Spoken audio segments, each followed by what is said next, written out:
I remember that night as if it were carved into my memory with a knife. The air in our living room felt heavier than usual, thick with tension that neither of us had the courage to name.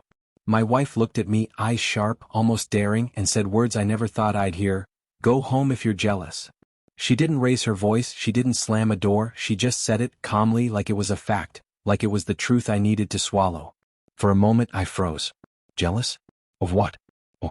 My mind raced through the possibilities, the texts I'd glimpsed, the subtle smiles at people I didn't know, the way she carried herself lately, like she belonged to someone else. But the real kicker was the audacity of her statement. Not angry, not apologetic, just that cold, unyielding challenge. So I did it. I went home. Not storming, not sulking, not plotting some petty revenge. I simply walked out the door, the quietest action I'd ever taken in my life that still felt like a declaration. Every step I took away from that house, from her, felt like moving through quicksand. My heart thumped with a mix of fear, anger, and disbelief, each beat echoing louder than the last. Once I was inside my own apartment, the quiet was unbearable. I sat on the edge of my bed, staring at nothing, letting the silence wash over me. And then it hit, the weight of what had just happened. She had given me the power to leave, and I had taken it without hesitation.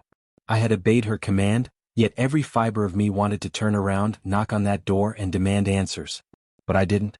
I didn't because something inside whispered that this was exactly what I needed to do, even if I didn't fully understand why. I kept replaying the moment in my head. How could she look at me like that and not even flinch? How could she toss my feelings aside with a calmness I wasn't sure I'd ever possessed? And the more I thought about it, the more I realized something I had been avoiding for months. Our marriage wasn't what I thought it was. It was a delicate performance, a series of smiles and small gestures hiding a growing divide that neither of us had dared to acknowledge until now. By the time midnight rolled around, my phone buzzed. I ignored it. Another buzz. Ignored. Then came a text. "Are you home?" My fingers hovered over the keyboard, itching to reply, but I hesitated. If I sent the message, I would be surrendering again. And I wasn't sure I wanted to surrender. Not tonight, maybe not ever again. I stared at the glowing screen, thinking about all the nights I had swallowed my pride, ignored the little red flags, pretended everything was fine. But this time felt different. This time felt like the moment where the scales finally tipped. Hours passed. I didn't sleep. I thought about leaving permanently, about starting over somewhere no one knew me, no one knew our story. Yet, part of me remained tethered, bound by history, by shared memories, by the idea that maybe, just maybe, she hadn't meant what she said. That maybe it was a test, a fleeting frustration, and she would regret it. Then in the early hours the door creaked. I looked up.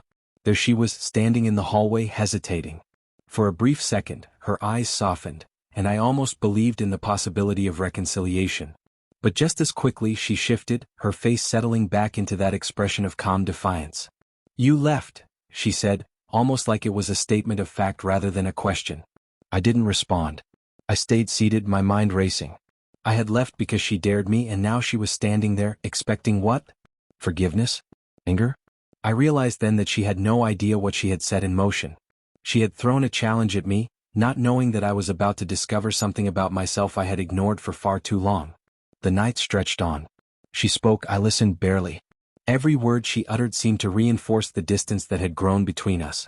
I wasn't angry yet, not in the usual way. I was calculating, observing, noticing patterns I had overlooked for years. The way she avoided my gaze, the little pauses in her speech, the subtle defensiveness. All signs that our life together had shifted under our noses, silently, almost imperceptibly. And then came the part one didn't expect. She smiled. Not a warm, loving smile, but one of amusement, of intrigue, almost like she was playing a game I didn't understand the rules to. And in that moment, I realized that my leaving hadn't hurt her, not really. It had surprised her, yes. Confused her, maybe. But deep down, I understood that my absence was no punishment. It was a revelation. For the first time in months, maybe years, I felt clarity. The clarity that comes when you step outside of a situation, when you allow yourself to be removed from the chaos, and see the truth with unclouded eyes. And the truth was simple. Whatever was happening in our marriage, it wasn't about jealousy. It wasn't about control. It was about respect, about honesty, about boundaries that had long been ignored. I stayed that night. I didn't sleep, but I watched, I observed, I reflected. And in that reflection, I made a quiet promise to myself. That no longer would I allow someone else's whims dictate my peace. That no longer would I ignore the subtle betrayals, the quiet indifference, the words spoken in passing that carried more weight than any scream ever could. That night I left, but I returned with a new understanding.